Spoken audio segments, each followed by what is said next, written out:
Ito ang saffron, ang pinakamahal na spice o pampalasa sa mundo. And then, nakakabavridalaruij saffron.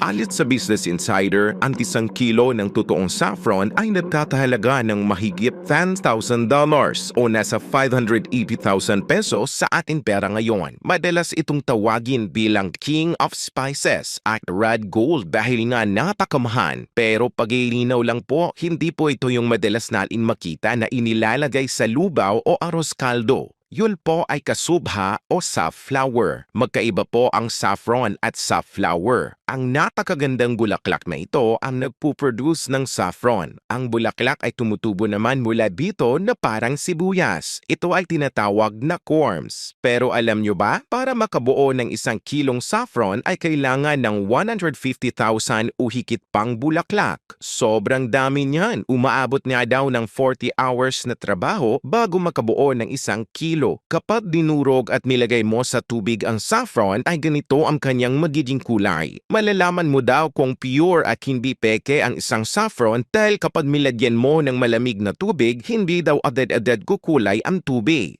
Samantalang ang peke ay agad kukulay ang tubig. Ang purple na bulaklak na ito ay pinatawag na Crocus sativus o mas kilala bilang saffron crocus. Nagtataglay ito ng 3 pulang stigma na matatagpuan sa gitna. Kapag pinunot ito at pinatuyo, ito na ang magiging spice na saffron. Natakamahal ng saffron dahil una, nabubloom lamang ang bulaklak nito sa loob ng 1 o 2 linggo bawat taon. Kailangan kasing nakabloom ang bulaklak bago kunin ang mga stigma. At bawat bulaklak ay 3 stigma lamang ang nakukuha kaya limited ang supply. At pangalawa, ang paggawa ng saffron ay napakamatrabaho. Wala tasin machine ang pwedeng gamitin dito dahil napakamaselan ng bulaklak. Mano-mano at bahan-bahan itong ginagawa mula sa pag-harvest, pagkuha ng stigma o saffron threads, pagsusort at pagbibilad.